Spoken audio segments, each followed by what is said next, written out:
It's a pleasure to have you here. We are coming to you live from our studios in Kokomlemle, also streaming live on DSTV channel 421 and all your digital televisions. Now, there have been mixed reactions to the presentation of the mid-year budget by the Finance Minister, Ken Ofori-Atta.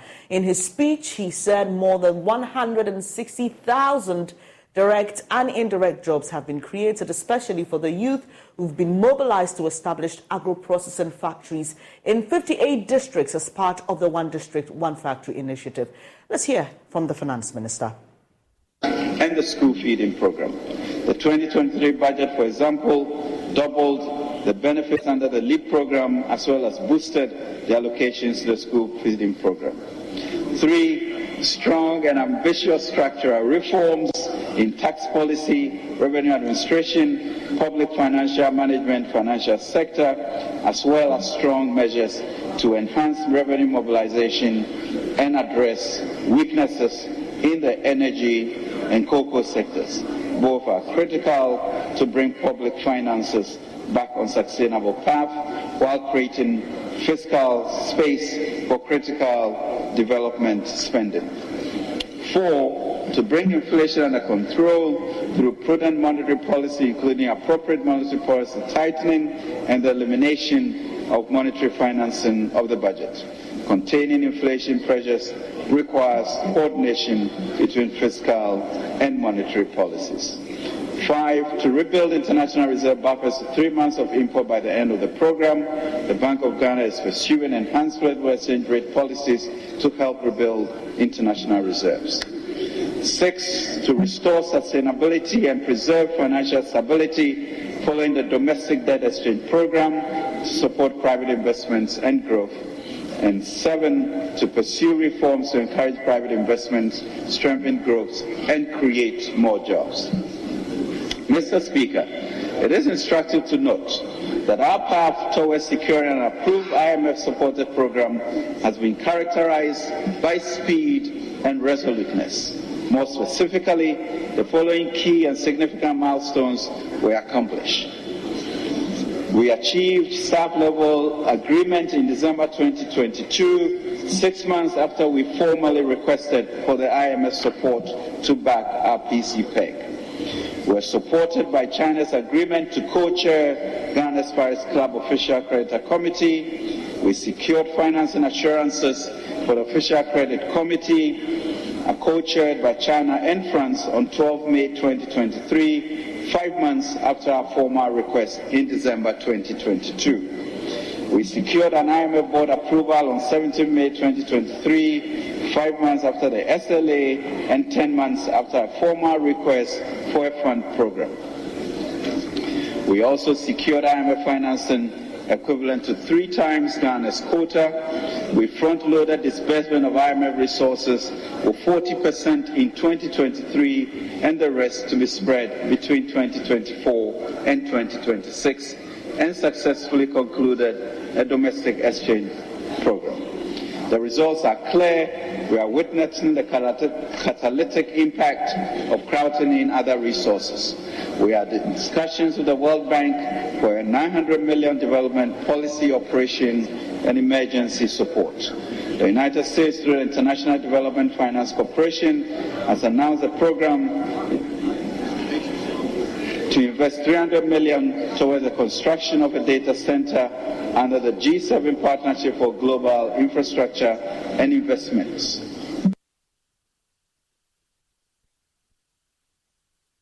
So those were highlights of the Finance Minister's presentation, and I know a lot of you have things to say about what you heard, and we've been sampling some of those on myjoyonline.com, for example. We have reactions on social media. But joining me this morning is Associate Professor of Finance at the University of Ghana Business School, Professor Lord Mensah. But before I bring him, let me welcome the Deputy Finance Minister, Mr. John Kuma, who is here to respond to some of your concerns and the reactions that we've been getting after that particular presentation. It's a pleasure to have you here. I'm grateful that you can make time. Before we delve into the mid-year budget proper, there was reason for me to ask one of my panelists yesterday when we were discussing the expectations prior to the minister's presentation, what he made of the habit, if I may put it, of having the mid-year budget and even the budget readings postponed. So you're told it's happening today and then you're given the next day, or even the time. It sends mixed signals. And for Mr. Seth Tepe, he believes it's an issue of confidence and preparedness. But what exactly is the problem? Why do we never have the finance minister say, I'm coming to Parliament at this time on this day, and have it as it is? Because right now the mood is, we know it will happen again, they'll postpone it. Oh, no. Yes. Unfortunately, the finance minister or ministry doesn't control Parliament's calendar and business schedules. So the finance ministry has been ready right from the middle of this month. And there were some clash of programs in Parliament. And the Speaker took the final decisions. You can have your schedule to come before Parliament, but the final decision rests with the Speaker. So all the other times we've seen this, are you saying that it was because there was a clash of parliamentary on this particular programs? instance, it was a parliamentary decision, not the finance ministry decision. On the second occasion, because this was the third scheduled date, there was one, it was changed, and then the Speaker came in and said it wasn't going to be possible on the day that the finance ministry wanted it, and so shifted it to yesterday. Yes. Yeah, so that's what I'm saying. It's subject to Parliament's availability, so you can propose. But we have been ready from the middle of the month.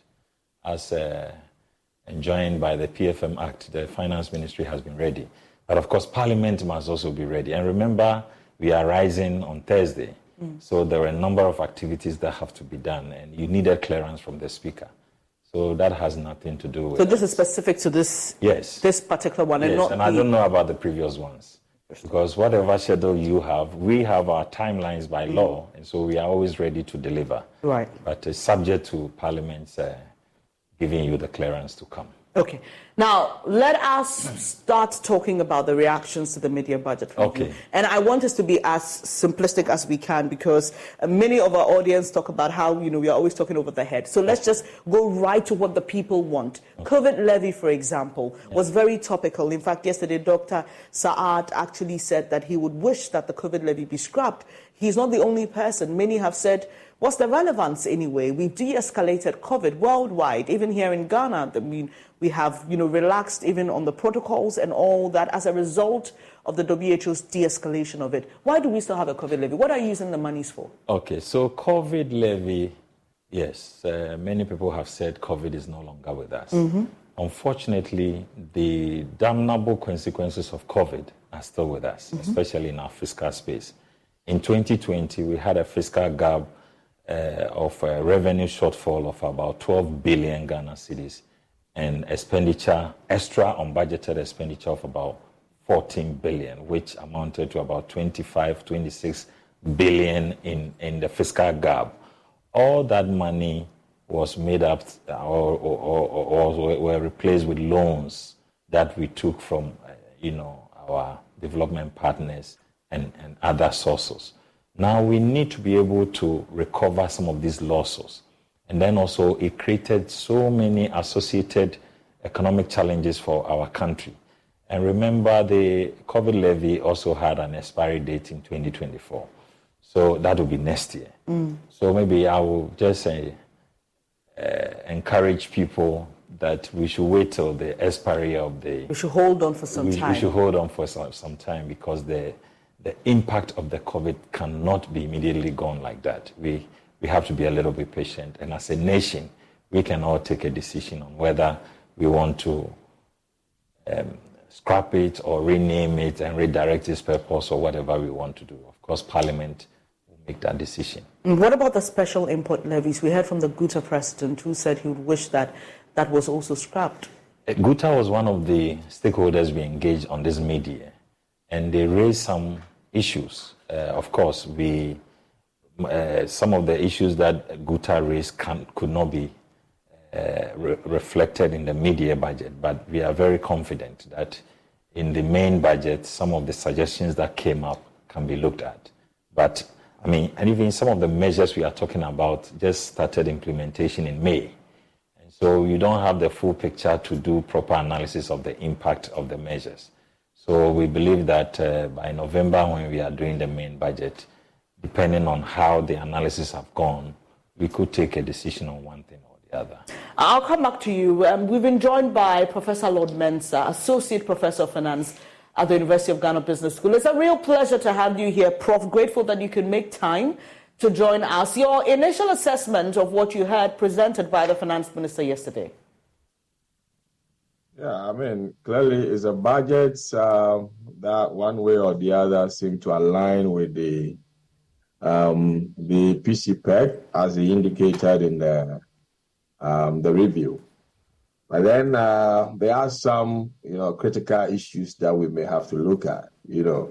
If you look at the revenue side, there seemed to be improvement, and to the extent what was being targeted, we're looking at 64.7 billion, and he was able to make around 59.3, which is a good signal. I mean, on the revenue side. And then when you come to the expenditure side, you could see clearly that we are not doing well at all. If you target around 92.9 billion and you are making around 68.5, you question yourself, I mean, should you go ahead to lay out, project upon project, which in the end, you could see the commitment levels that we had before COVID for the special, programs, or should I say, the flagship programs of the government. You don't see any revision in that regard. One of the fascinating one is the Agenda 111. Agenda 111, if per my numbers that I checked, each hospital is costing us around $16 million, and for which, if you split it, about 12 million is going into the infrastructure, and then 4 million into the equipment that will staff the hospital to make it a complete hospital. So, and if you multiply this 16 million by 101, you're getting around almost $2 billion, and you ask yourself, where are we going to get this money? Taking into consideration, the inflows from the petroleum revenue receipt, which is the only dollar, inflow, one of the dollar inflows we have, and then other exports that we do. And then having in mind how the way we have been, priced out from the international market, you ask yourself, how are we going to generate, these monies and to finance this long-term kind of investment? And from the review, the finance minister has indicated that we have about 83 of them being active, projects across all the 16 regions.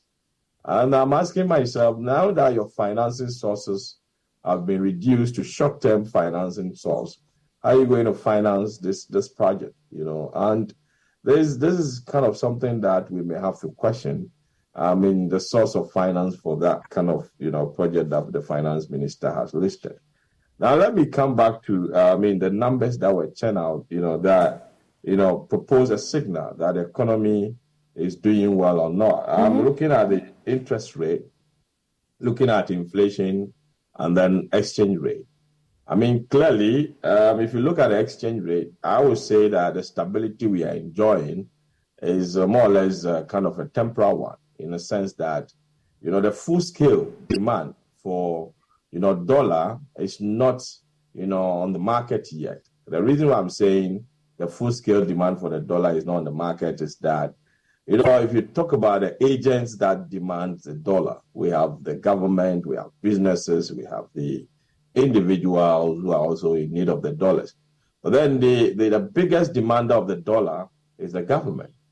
And for some time now, government has suspended its, dollar, debt service. I'm talking about the external debt service. It's under negotiations. And so we can see the full-scale demand for the dollar, which is going to determine the price when government starts servicing its external debt. So as we speak now, what is happening, it is kind of numerical stability, but the reality, if I should say, put it into economic stability, we are yet to see that. And let's give ourselves, after the negotiations on the external, debt, I'm looking at the interest rates, that has been coming down. The question now is it significant enough, to bring, cost of funds down? If it's not significant enough, it brings cost of funds down, then obviously, me and you or maybe any other business person can walk to the banking hall and then possibly borrow. And if, he wants to use it for business, he can use that, through that possibly employ one or two people to work with.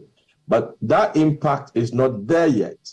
And so I'm looking at, the economic impact of the reduction. So I'm tempted to say that we are seeing numerical, reduction or numerical achievement, which is a good signal. But, economically, it hasn't started making impact yet. Reflecting, right.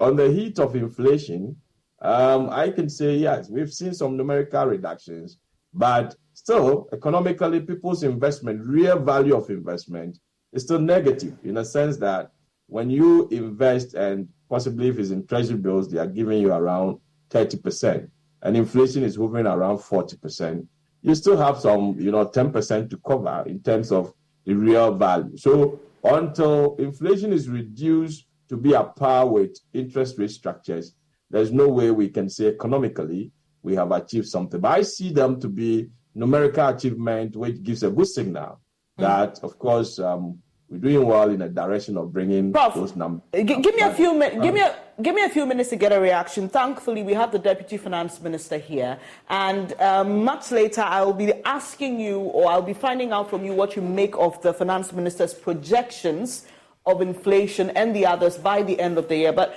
Mr. Kumar, a few questions to answer. Yeah. And again, I'm going to reference that conversation we had on the AM show prior to the presentation. There were concerns about funding of projects, which Prof has also highlighted, and halting these projects because of where we find ourselves.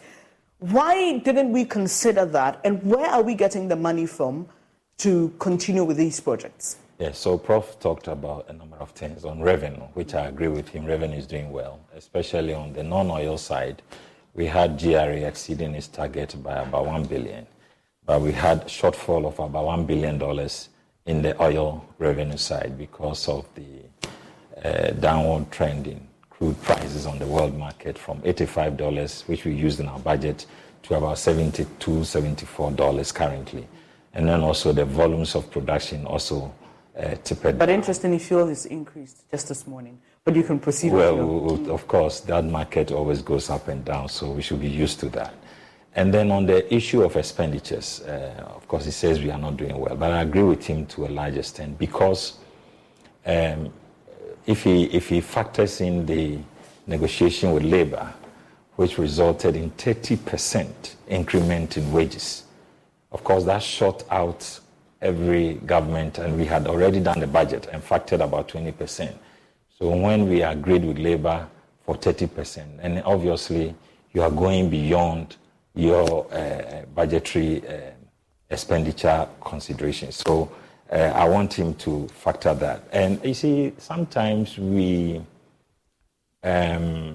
exaggerate the impact of flagship programs on government expenditures. For me, those are not the major issues. The budgetary nature of our budget, or the nature of our budget, is more of rigidity constrained kind of budget. Issues to do with your compensation, interest payments, the statutory payments, those are the big ticket items that tend to create bigger problems for government in terms of its expenditures. So Agenda 111, yes, that's a good point to make about if it is possible to scale down. But we can obviously carry it out in phases, looking at its importance. But where are we getting the money from to do that? Government has various sources of raising financing for Agenda 111. At the moment, we are using the GIF to raise extra financing to support government. I mean, the Ghana Infrastructure Investment Fund. So it's going to be more of out-of-budget kind of financing arrangement, so that they will be able to raise extra financing to support the Agenda 111. So that is being handled by the GIF, by government. On the other issues of projects that have halted, because of the domestic debt exchange and the suspension of the external payments, many project financing from abroad halted. And so we've seen some of them, gradually, a lot of them are resuming work. And by the time we restore the credit lines, all the major external funded projects will also resume. The issue of exchange rate, inflation, and interest rate. Of course, I agree with him on some of the issues he raised. Of course, inflation, if you have inflation at 54% in December, and it is now tapered down to 42.5%. It is not to the level that we want, but there's clear turnaround or turn in the corner as we talk about. If you have exchange rate, the T-bill rate went as high as 35%, and now we are talking about 23-24%. So even though we are not in the single digits yet or the tens levels yet, but we still believe there is a marked improvement and it can be better.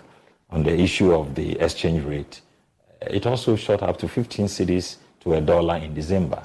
And today, if we are talking about 10 to 11 cedis to $1, we have also seen some improvement in the exchange rate front. So yes, even the ordinary person, and he's talking about, is it reflecting in the ordinary person? And that's a big question for many people, right?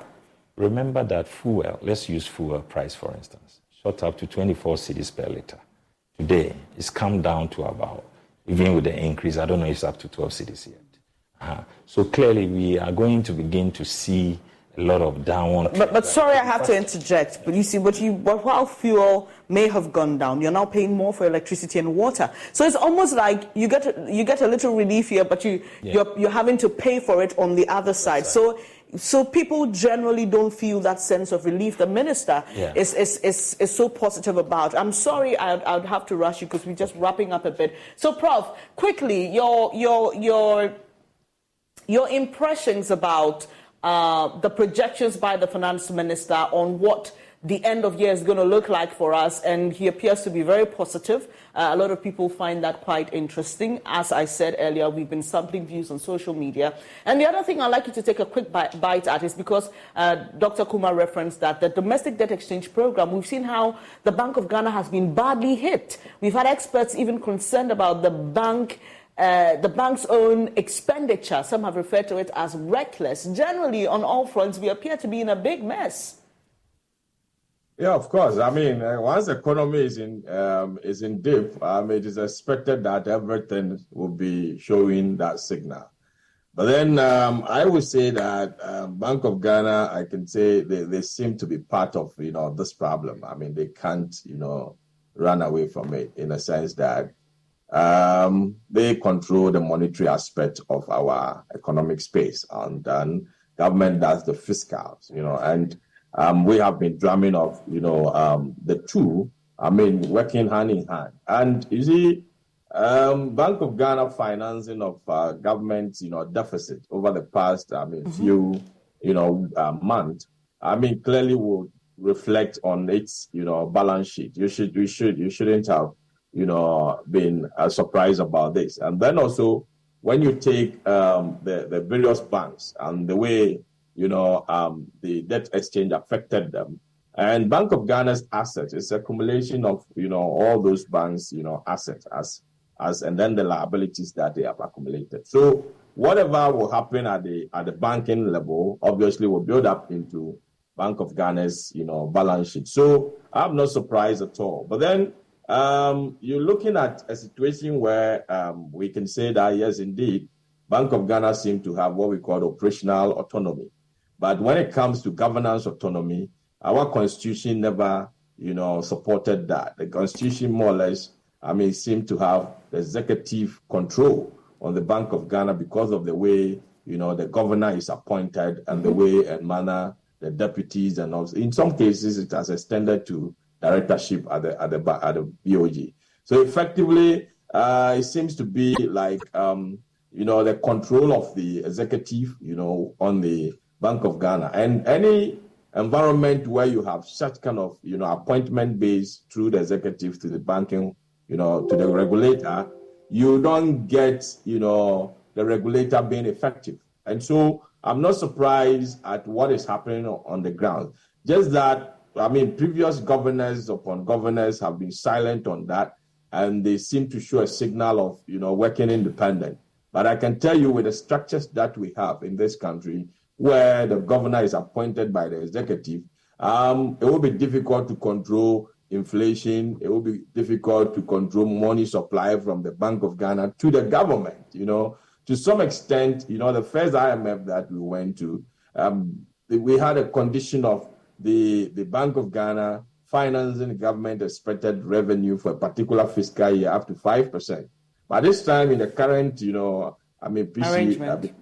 program, we get 0%, which in itself is more or less a punishment, because there's no way the government will not seek financing from Bank of Ghana because of the maybe possible, lags and delays in taxes and all those that comes, before the end of the fiscal year. So obviously that financing will be needed. But now, because of the indiscipline and all those, as a result of, that relationship between, the government and then the Bank of Ghana, we seem to be punished on that. And I think it's something that we may have to relook at, going forward. So from where I sit, Bank of Ghana's condition, I'm not surprised at all. And then again, when was the last time Bank of Ghana made an advert that they are looking for someone? They're advertising for employment. Nobody knows. So I'm not saying they don't have the expert. They have the expert there. But, they're too opaque, in some of their dealings. And you ask yourself what at all is going on there, So there are so many things we may have to look at. Because until we come out to see, the way they operate and the way they do their things, the system will still pose that kind of macro risk, to us. And I can go on to say that it will be difficult to control some of these indicators in the long term. And look, in economics, when we are looking at, a particular variable, we don't look at it in short term. I can pick inflation and trace it back in the years. And you come to realize that the last time we recorded this kind of high inflation was somewhere in the late 90s to 2000. And by that time, we all knew the situation. We were transiting from, military to what do we call it, a democratic, government. So it's not something that we're expecting to be repeating itself. So that has thrown us, off board. And right. I can tell you, until we open up on the BOG's activities, there's no way we can have, the economy running as expected. And finally, in a minute, if you can, your reactions to the projections by the finance minister on how the year is going to end.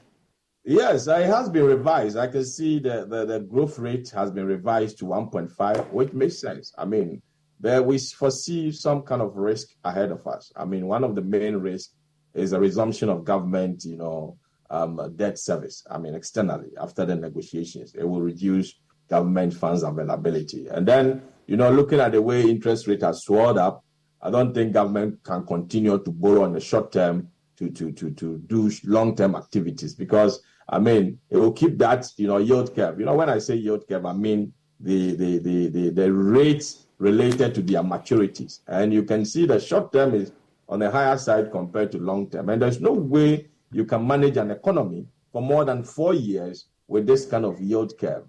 Because all investments have been, short horizon. So it dims the revision, but I think I go for the revision. But then next time, realistic target needs to be set for the year. Okay, talking about realistic targets, Dr. Kumar, your government has been accused a lot of times for not listening to the experts. Classic example is when government was advised to go to the IMF quite early enough, and we heard the finance minister and your response to that, and the confidence with which you said we were not going to the IMF. My question to you is, when do we expect to see great strides in terms of recovery? And do you really have a grasp on this? Is this government really in control? And I ask this because of my preamble. We say one thing today, we do the next thing the other. We say something today, we are revising. Like Prof said, realistic targets. Is this government being realistic? Are we being truthful to ourselves? Is the minister and the finance ministry living in a different world than what Ghanaians feel and experience? Well, yes, we are very realistic. We listen to experts, but in economics, if you have 10 economists, you're going to have 10 expert advice, or even sometimes 12. But sorry to interject, but my interaction with the experts over time is they largely seem to be pointing to a certain direction most of the time. So that is it. We are not bound to agree on every matter. On the issue of the debate about going to IMF or not, we believe that we could try other alternatives, like when we introduced the e-levy in the debate. You remember me saying forcefully that we were not prepared to go to the IMF today or tomorrow because we thought the alternative should be considered. And why? That argument will not change. Going to an IMF gives you a short-term breathing space to think in the long term. And then it will still come back to us as a people to have responsibility to address the long-term financing problems of our country. So a lot still depends on us. Are you in control? We are in firm control, and so far every indication shows that we are pointing to the right direction. On the issues of the targeting, yes, we targeted 2.5% growth for the year, which has been revised downwards, but the first quarter growth announcement as published by the Ghana Statistical Service is 4.2. So you cannot be spot on when it comes to estimates and projections. You could get it wrong, you could get it right. So the estimation is that we may slow down in the course of the year. But when we did projection for 2.5, the 2.8, the first quarter growth rate actually is 4.2. So we were not outside the growth projection when we projected 2.8, except that going forward, we are anticipating to see more slow growth. But we have also provided for it in the media that we are going to have private sector-backed growth strategies to ensure that we don't slow down the economy. Thank you very much for your time this morning. Dr. John Kumah is Deputy Minister of Finance, and we'll be staying in touch with him. But let's move on now and talk about what's happening in Niger. We need to pay a lot of attention to that, as we've been told by the experts.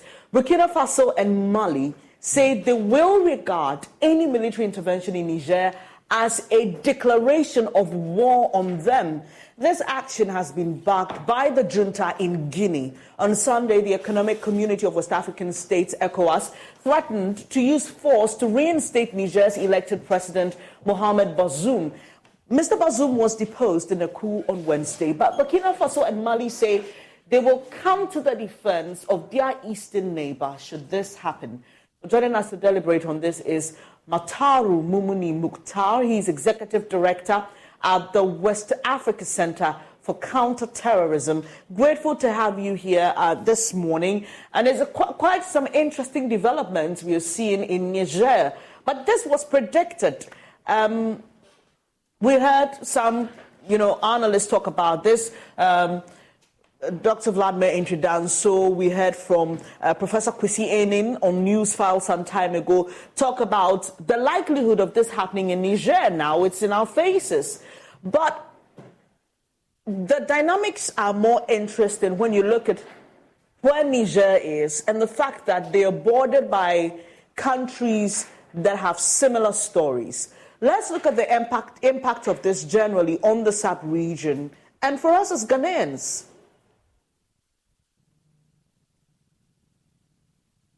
Hello, yes, good morning to you and good morning to your viewers and listeners. Yes, what is happening now, it's a worrying development for all of us. It should concern everyone in West Africa, everyone in Africa, and globally in terms of global security and global politics. Like you mentioned, a couple of years ago when this started happening in Mali and in Burkina Faso, a lot of us were very concerned that this could be very contagious in terms of its capacity to affect other very vulnerable countries within the region. And where we are in the last 3 years, having about 6 coup situations happening within just 3 years, this is a very, very poor record on our part in terms of our ability to sustain democracy and good governance. we are not out of the woods yet because there are several other vulnerable states within the sub-region. And if you look at it, of course, I have made this point several times, that it's a functional product of dysfunctional governance or dysfunctional leadership within this space. And it's because if you look at these countries, the 4 countries that have had these coup situations, all of them, they do very, very poorly when it comes to governance, when it comes to economic opportunities for young people, when it comes to the provision of social amenities. And that's why they rank very low on the Human Development Index. And so these things we need to watch out very carefully in terms of our ability to sustain democracy.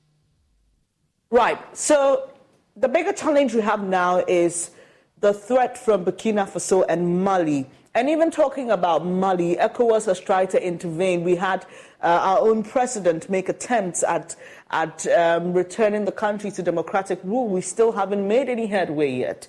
But these countries are warning ECOWAS not to carry out its threat of, forcefully removing the military there because they'll see it as a signal of war. What should ECOWAS posturing be now? Anyone who is familiar with these kinds of situations and ECOWAS's record in terms of dealing with this will tell you that, it's a very difficult situation for ECOWAS. And I actually appreciate this, the difficulty that ECOWAS finds itself. In the last 3 years, we've had similar opportunities for ECOWAS to act in ways that shows that they are an effective regional body capable of restoring order and capable of ensuring that we do not have situations like this from happening. And they failed to do that. And that's why we continue to have that happen. I think that is a very difficult situation, and I have very, very little hope of ECOWAS's chances of having any meaningful intervention or impact in what is going on. And it's because, the options just do not exist for the kind of thing that ECOWAS wants to do. I think that they had a huge opportunity several, maybe decades ago in terms of preparing preemptive and proactive measures to deal with governance issues and to deal with things like this. So we needed to have a kind of index or a matrix that maps out the vulnerabilities in all these countries within the sub-region. And before you get to this point, we would have known that these were the vulnerable countries and these were countries that were sliding into situations of coups. And that can allow for preemptive action or measures to be taken. And while we do not have that, this is what we have. This is a reality of coups happening. And to have ECOWAS threaten, and they haven't been doing that in all the 4 situations, threatening all kinds of actions, using sanctions, embargoes, punitive measures, seeking to deter the military leaders from acting the way they want to do. And that has not been able to deter them, and they've never been able to have any military situation reversed. And 2 days ago, what we had, it's a huge, error in my estimation, because there's a big departure from what they have done in the last 3 situations. They are asking these military leaders to stand down. Other than that, they're going to intervene in a military way. You do not have that. You would not have that, because if you notice how the negotiations went, went with the former military establishment in Niger, between them and the presidential guards, it was the same situation, asking them to stand down and threatening that they could be, taken down if they do not willingly stand down. And if you understand the implications of a failed coup, you would make sure that it succeeds. You just make sure that the coup that you undertake succeeds, or else you do not attempt at all. And so based on that analogy, they refuse to stand down and actually threaten, to go at all, length to make sure that the coup succeeds. And because they wanted to spare or avoid bloodshed and instability in Niger, the military had to give in.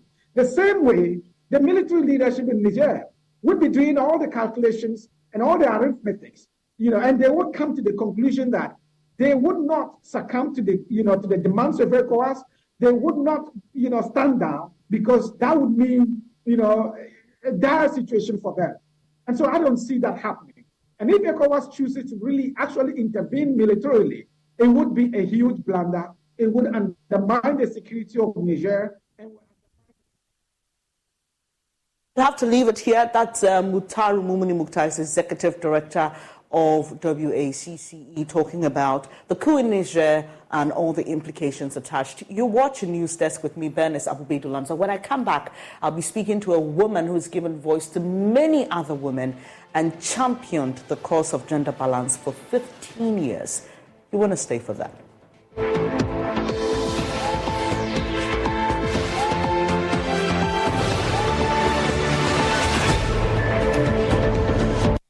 Hello, my name is Abeku Agri Santana. If there's anything that makes my life so easy, it is my bank. I love hanging out with my boys at our usual fufu joint.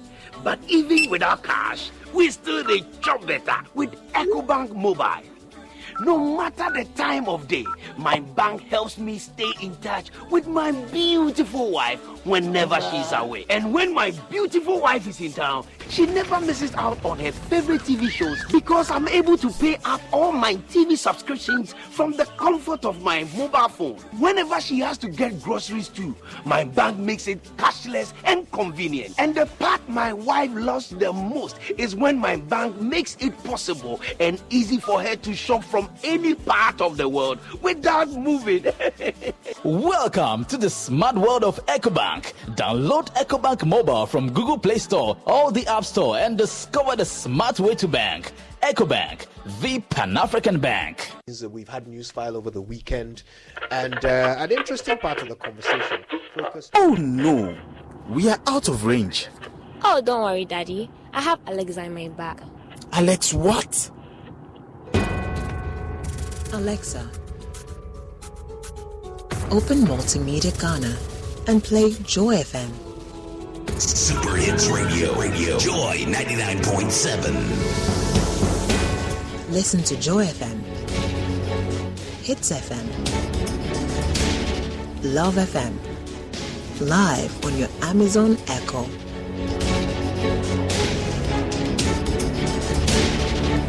Listen to your favorite multimedia radio stations live on your Amazon Echo device by saying, Alexa, open Multimedia Ghana, play Joy FM or Hits FM or Love FM. Or catch up on your favorite podcast by saying, Alexa, play, and then the name of your favorite podcast from Multimedia Ghana. For a list of all podcasts available, say Alexa. Ask Multimedia Ghana to browse programs. And we are back like we never lost signal. Alexa, welcome to Multimedia.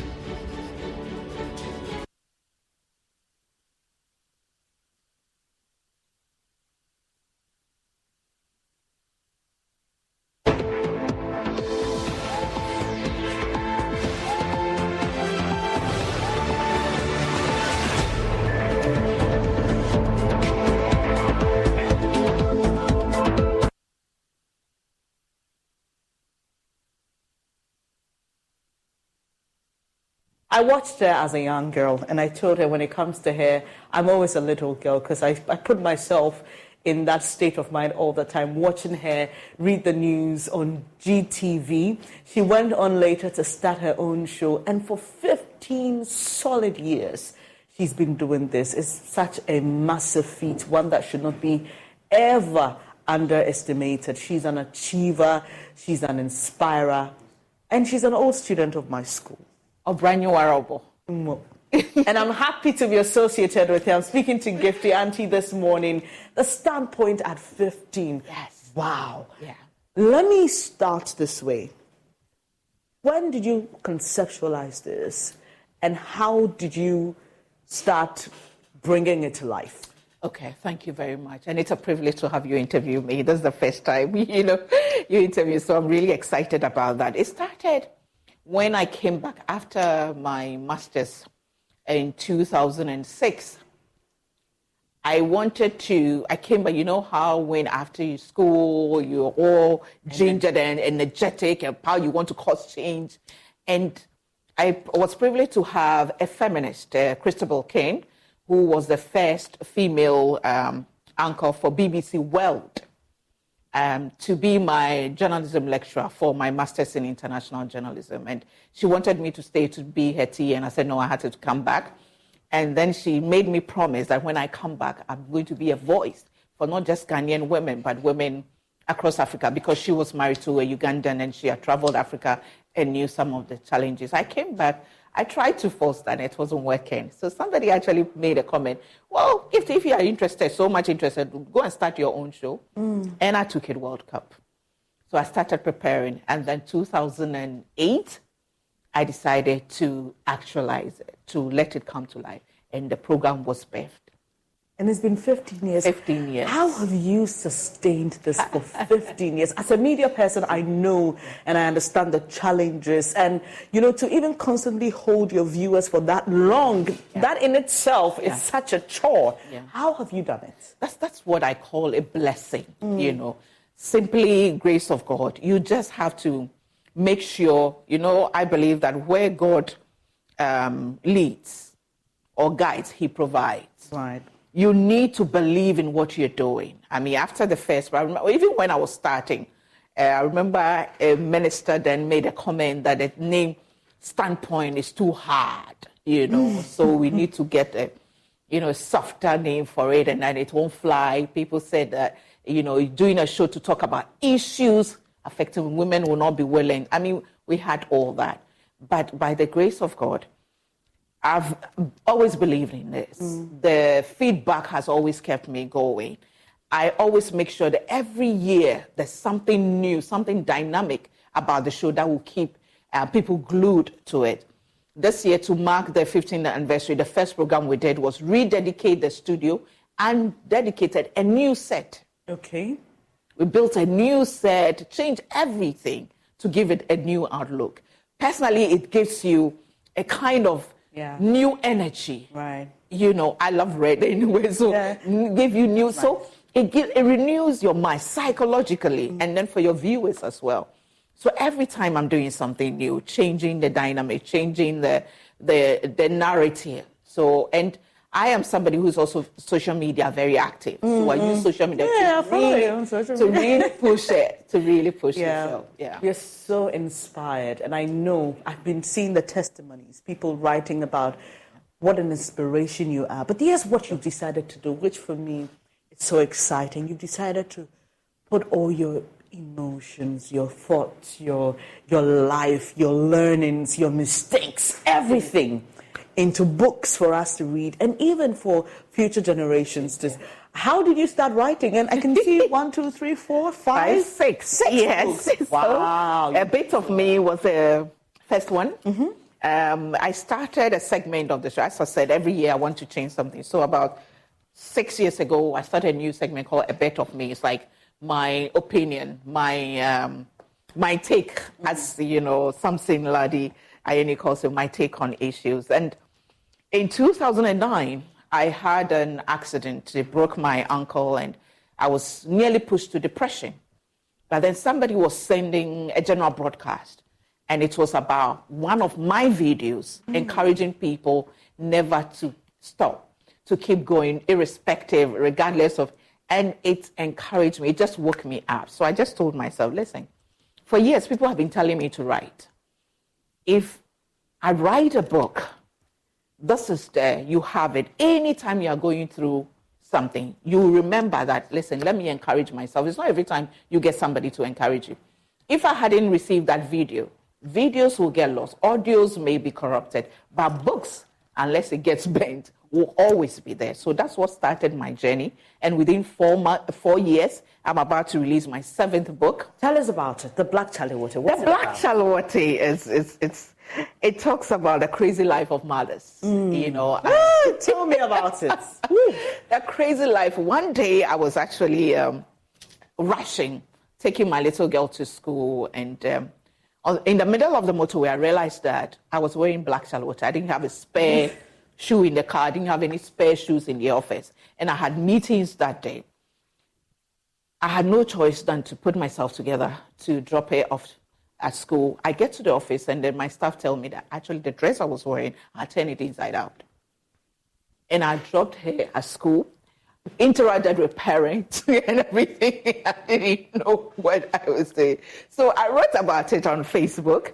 And Reverend Alberto Kran said, Gift, you know what? I think you must write this book, yes. The Black Chalewote. So this Black Chalewote talks about my journey with her, but we go deeper into issues of fertility, infertility, challenges of the options, the traumas that you have to go through, IVF, misconceptions about IVF, traumas of failed IVF, challenges of professional women raising children, challenges of late bloomers like me.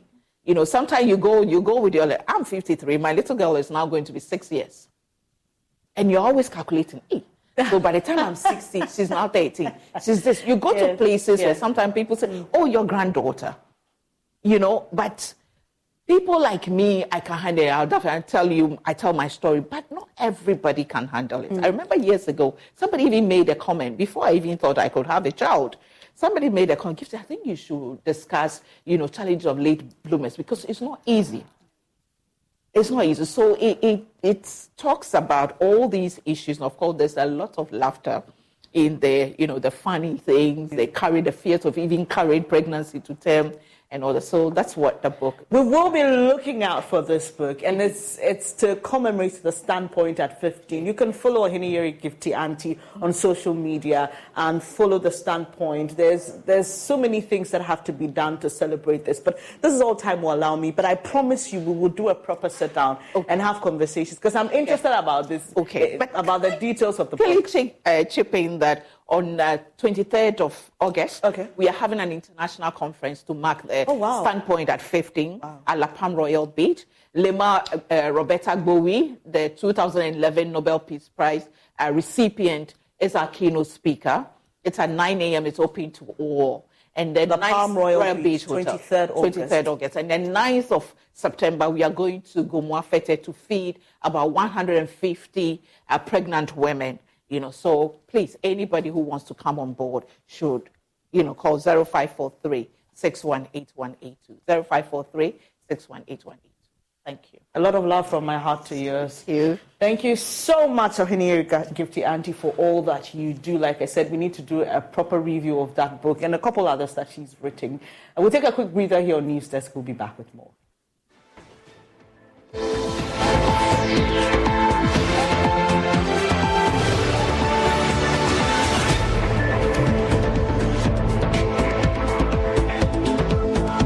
The second clinic of the 2023 edition of the EcoBank Joy News Habitat Fair promises to excite patrons in many ways.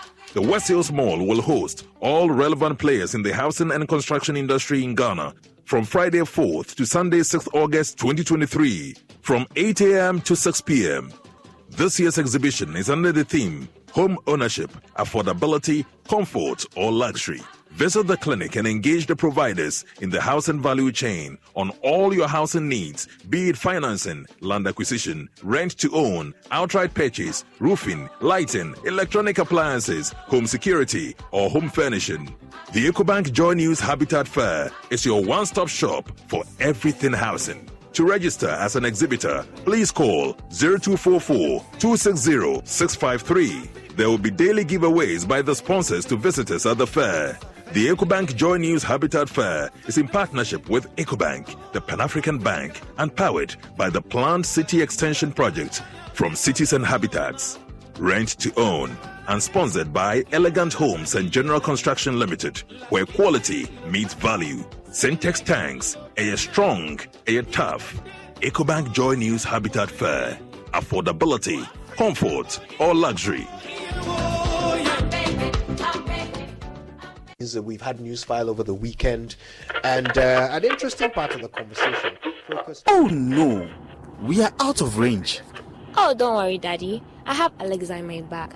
Alex, what? Alexa, open Multimedia Ghana and play Joy FM. Super Hits Radio.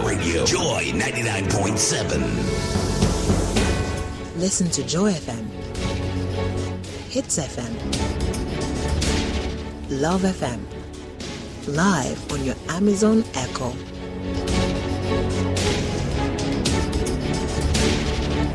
Listen to your favorite multimedia radio stations live on your Amazon Echo device by saying, Alexa, open Multimedia Ghana, play Joy FM or Hits FM or Love FM. Or catch up on your favorite podcast by saying, Alexa, play, and then the name of your favorite podcast from Multimedia Ghana.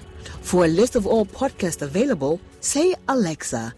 Ask Multimedia Ghana to browse programs. And we are back like we never lost signal. Alexa, welcome to Multimedia.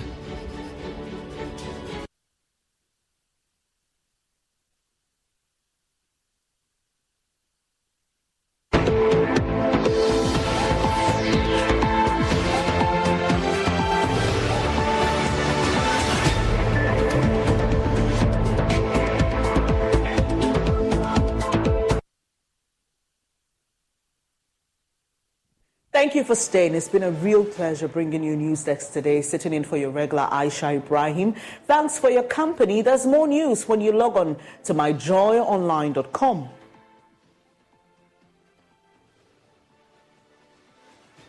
Bring you business news during the midday news. Once again, thanks for joining me. I'm Bernice Abubedulam. So stay with us. We are your most credible news source.